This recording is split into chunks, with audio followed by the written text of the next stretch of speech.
Have you ever noticed how some people seem to have an almost supernatural control over the environment around them without saying a word? They don't shout, they don't beg, they simply withdraw, and suddenly everything changes. The energy shifts. People start to question, to chase after, to feel. Now, imagine if you did the same. If you stopped reacting immediately to everything, if you chose silence instead of the automatic response, retreat instead of explosion, what do you think would happen? That's where the point lies. When you stop being always available, emotionally, physically, psychologically, the world around you goes into crisis. Because people are used to controlling you through your reactions, through your impulses, through your predictability. But the day you choose to withdraw, the game changes. And those who thought they knew you realize they know absolutely nothing about you. Carl Jung said, "Everything that irritates us about others can lead us to a better understanding of ourselves." Now think about this. When you become inaccessible, who really gets desperate? Who gets irritated? Who tries to provoke you just to elicit some emotion back? This reveals more about the other than about you. And it mainly reveals how much you are still being manipulated without realizing it. You keep giving yourself to please, to maintain peace, to not lose people who deep down were never really with you. And with every forced yes, every immediate response, every emotional reaction, you give away a piece of your energy. And at the end of the day, what's left? Tiredness, frustration, an emptiness you can't explain, but I'll tell you why. Because you are too available for those who don't deserve even a minute of your silence. This video is not about turning your back on the world. It's about choosing yourself. It's about learning what Jung called individuation, the process of becoming whole, authentic, complete. And this process begins when you understand that silence can be stronger than 1,000 arguments. That withdrawal, when it comes from awareness and not from escape, is an act of power. So I ask you now, looking into your eyes, how long will you continue to be controlled by the emotions of others? How long will you react like a puppet every time someone pokes your wound? Maybe it's time to cut those strings, to withdraw, to become a mystery, because when you stop being available, everything changes. You have been taught to always be present, to respond quickly, to please, to say yes even when you wanted to say no. Since childhood, you have been conditioned to believe that your worth lies in how available you are to others. But here's a truth that perhaps no one has told you with this clarity. This excessive availability is not a virtue. It is a prison. And as long as you continue to think that you need to be accessible all the time, emotionally or otherwise, you will be manipulated, drained, and forgotten as soon as you are no longer useful. Do you know why? Because being always available makes you seem predictable. And everything that is predictable becomes a tool. People start to use you as an emotional emergency button. They press it when they want attention, relief, validation, and then put you back on the shelf. But you don't realize this because you are trapped in an illusion that being present for everyone will make someone be present for you. But it doesn't work that way. Carl Jung spoke about the persona, this mask we wear to be accepted, loved, recognized, and it is exactly this mask that keeps you overly available. You say, "It's okay," when you are suffocating. You respond to messages immediately even when you are exhausted. You explain yourself, justify yourself, defend yourself, as if you owe something to the world. But the truth is that the more you place yourself at the center of others' stage, the more you disappear from your own. Being available all the time is a subtle form of self-abandonment. It is a disguised way of seeking approval, avoiding rejection, trying to control the image others have of you. But this control comes at a price, and the price is your peace. It is your vital energy being distributed as if it were infinite, when in fact it is limited, very limited. People who want you available all the time, in fact, do not want you. They want what you provide: validation, company, distraction, emotional comfort. But when you change, when you set a boundary, when you refuse to react, those same people get irritated, accuse you, say you are weird. It's not because you changed, it's because you stopped being functional for them. And here's the cruelest point. The more available you are, the less value others give you. Because what is too abundant becomes emotional rag. No one respects what they don't have to earn. No one values what is always there. So now, stop and think. Who truly deserves your time? Who deserves your attention, your presence, your listening? Or better yet, who deserves your absence? But before answering that, we need to understand one essential thing.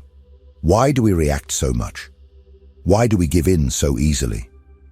What is behind this almost automatic desire to respond, justify, and please? The answer lies in what Carl Jung called psychic energy. And that is what we will talk about in the next part. Because your energy is all you have. And if you don't learn to protect it, someone will use it against you. If this content is making sense to you, click the subscribe button and subscribe to the channel. Thank you for your support. Carl Jung did not see the human psyche as an automatic machine that reacts to stimuli without consequences. For him, our mind is like an energy system, and every thought, emotion, and action consumes a part of that energy. The question is, are you choosing where your energy goes, or are you letting the world decide for you? Every time you react impulsively, you are wasting psychic energy. When you defend yourself against a criticism that didn't even deserve attention, when you respond to a provocation just to prove you are right, when you engage in useless discussions, when you try to please those who do not value you, you are spending your inner strength on what does not nourish you. And Jung was clear. That which you resist persists. The more you react, the more you bind yourself. People who live emotionally drained are not weak. They are misdirected. And do you know what happens to someone who lives exhausted? They become vulnerable. And when you are vulnerable, you become easy prey. Manipulative, opportunistic, and emotionally needy people can sense this. They notice that you do not know how to guard your energy, that you react to everything, that you're always trying to solve the world, and they take advantage of it. Jung said that a healthy psyche is one that knows how to keep energy within the system. This means knowing how to say no without guilt, knowing how to remain silent without feeling cowardly, knowing how to observe before acting. Because true power is not in reacting. It is in choosing when and how to act. And this is only possible when you know yourself well enough to recognize your own impulses. How many times have you lost sleep over an unresolved conversation? How many times have you spent hours ruminating on what you should have said, or trying to understand why someone treated you poorly? This is energy being drained without return. You are keeping alive ghosts that should have died long ago, and feeding dynamics that only exist because you insist on responding. Psychic energy is like a force field. When well guarded, it creates presence. You enter a room and command respect without saying a word. But when poorly managed, you become invisible, reactive, fragile. And the world has no mercy for those who give in easily. Therefore, start observing your own triggers. What makes you react automatically? What makes you lose your center? These are the exact points where your energy escapes. And that is where you need to work. Not to become cold or indifferent, but to be selective, to be sovereign over yourself. And here comes one of Jung's greatest revelations. When you conserve your energy, you break the projections that others place upon you. And that bothers a lot, because now we are entering a dark territory, that of silent manipulation. In the next part, we will explore how opportunistic people feed off your energy and why your unavailability completely disarms these games. Get ready to look into the eyes of those who have always drained you without you realizing it. You think you are in control. You believe your reactions are conscious choices. But the truth is darker. Most of your emotional responses are programmed. And those who understand this manipulate you easily. Opportunistic people don't need to raise their voices, threaten, or force situations. They just trigger the buttons you've left exposed, and you react, always. Carl Jung called this projection. The psychological mechanism through which people project onto others what they cannot see in themselves. But there is another side to this phenomenon that few notice. While others project onto you, you also become the receptacle for these images. And the more emotionally available you are, the more you become a blank canvas for these projections. You know that friend who only reaches out when they are in crisis. That partner who always needs you to save the day. That person who praises you, but only as long as you are useful to them. None of this is by chance. They are not relating to you. They are relating to the idea of you, to the role you agree to play. And why do you agree? Because you are afraid of disappointing, afraid of not being loved, afraid of being abandoned. The most effective manipulation doesn't happen in shouting. It happens in the silence of guilt. When you feel that you owe something to the other, when you believe you need to be available, need to help, need to understand, even when it destroys you inside. And here is the central point. The manipulator doesn't need to control you. They just need you to keep reacting the same way. But when you stop reacting, the game breaks. When you start saying no, responding with silence, withdrawing instead of explaining yourself, the projections begin to crumble. The mask they put on you falls, and this leaves people unsettled because they no longer know who you are, and worse, now they are forced to look at themselves, and not everyone is prepared for that.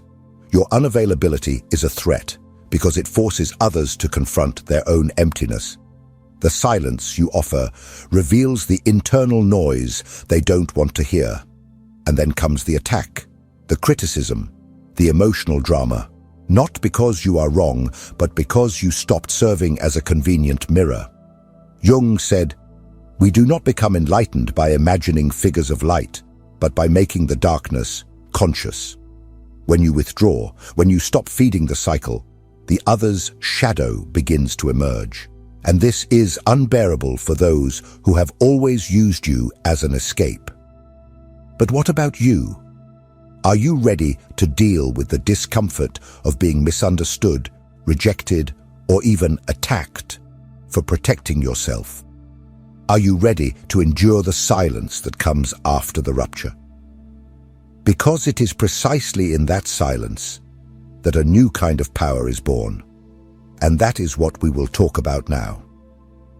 In the next part, you will understand why silence can be the most devastating weapon of the human psyche, and how it completely changes the dynamic between you and the world. The modern world is noisy. Everyone wants to be heard, wants to respond quickly, wants to win pointless debates and prove their point, even if it costs them their own peace.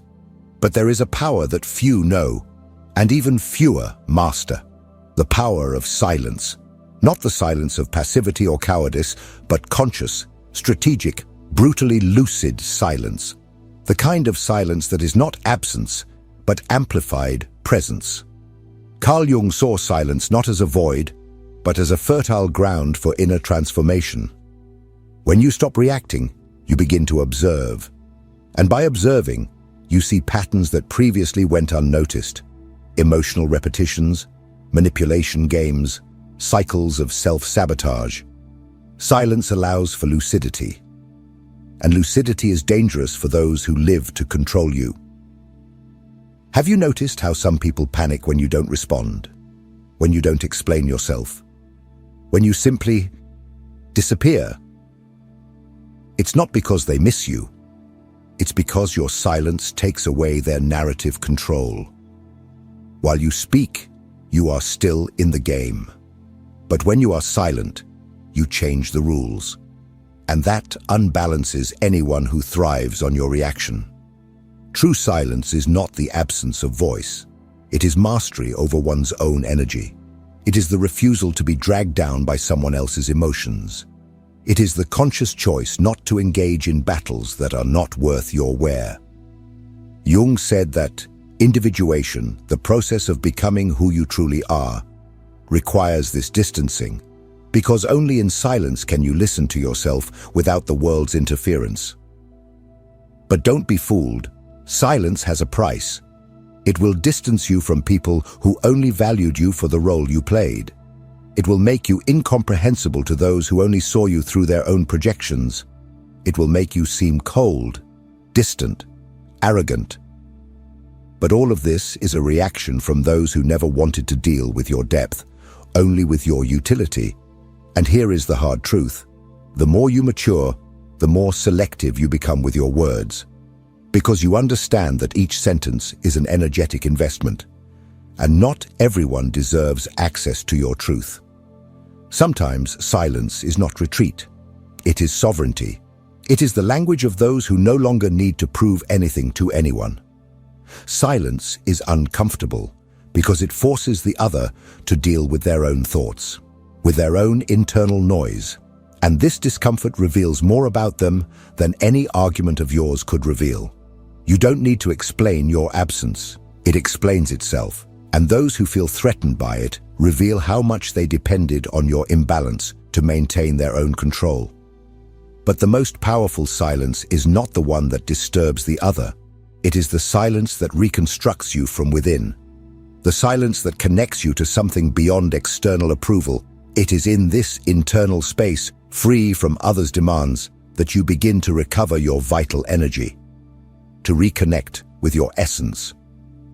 And this is precisely what we will talk about in the next part. Because it's not enough to just cut out external noise, you need to relearn how to use your energy consciously.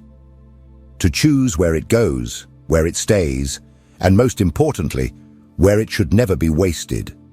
It's time to learn to be selective with your own soul. If you're in the process of reclaiming your energy and setting boundaries, you'll find real value in my book, Beyond the Shadow.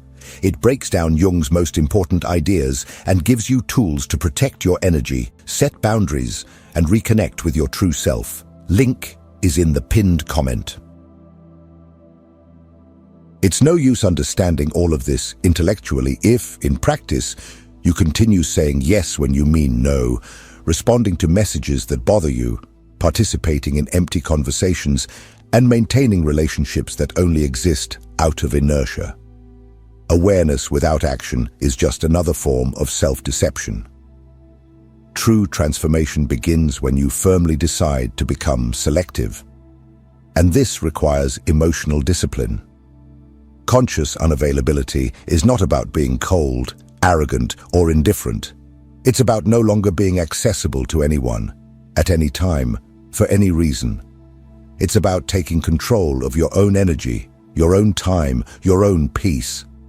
And this starts with small actions, not responding immediately, breathing before reacting, leaving a discussion before being dragged into chaos, turning off your phone without guilt, saying, "Not today," saying, "I'm not interested," saying, "I won't get involved." But here's the most important part. You don't need to justify your absence. You don't need to explain your silence. You owe nothing to anyone but yourself. And this, for many people, is unforgivable. Because when you refuse to explain yourself, you take away the other person's power to keep you within an emotional narrative where you are always the helpful, understanding, accessible one. Carl Jung understood that every process of individuation goes through isolation. But not a depressive isolation, a sacred isolation, a time of inner retreat where you relearn to listen to your own voice without the world's interference, where you rebuild your identity not based on the gaze of others, but from your own center. Want to know a good thermometer for your evolution? Observe who starts to distance themselves from you when you become more reserved. Observe who tries to provoke you when you stop reacting. Observe who accuses you of having changed when you finally start to protect yourself. These are not signs that you are wrong. They are proof that you have begun to free yourself. Being unavailable is uncomfortable at first. You will feel guilty. You will think you are being selfish. You will hear that you are being too harsh. But this is part of the deconstruction process. You have spent your life being conditioned to put yourself second. It's natural that change causes discomfort, not only in you, but in everyone who benefited from your old version. Conscious unavailability is the foundation of self-determination. When you say no to the world, you are saying yes to yourself. When you withdraw from a toxic environment, you are reaffirming that your peace is worth more than any false connection. And when you stop explaining yourself, you begin to be respected, even if it's by few. But not everyone is ready for this type of presence, because your emotional absence will expose wounds they do not want to face. It will reveal how much they depended on your emotional chaos to feel in control. And it is at this moment that the rupture comes. And with the rupture comes the pain, the loneliness, the estrangement, the feeling that you are losing something, when in fact you are just freeing yourself. But what happens after that? What comes after the distancing? What is born from the silence? In the last part, we will talk about this, about the rebirth that only happens when you have the courage to be misunderstood, to be alone, and to become whole on your own. It's time to understand why the loneliness of the strong is the path to true freedom. When you stop being available to everyone, something profound begins to happen. First comes the silence, an uncomfortable silence that seems to scream inside you. You wonder if you did the right thing, if you are being too harsh, if you are losing people who liked you. But gradually, this silence transforms. It begins to cleanse, to calm, to heal. And then comes solitude, but not the solitude of absence. It is the solitude of total presence, your own. The solitude of the strong. The solitude of one who no longer betrays themselves to keep others close. And in that space, where there was once confusion, clarity enters. Where there was once anxiety, peace enters. Where there was once neediness, a new kind of strength enters. The strength of being whole within yourself. Carl Jung said that the process of individuation, becoming who you really are, requires you to distance yourself from the collective, that you disidentify from the mask, that you walk alone for a while. And that is exactly what you are doing when you decide to become unavailable. You are not fleeing the world. You are returning to yourself. It is at this point that you stop being a reactor and become a creator. You cease to be shaped by circumstances and begin to shape your reality from within.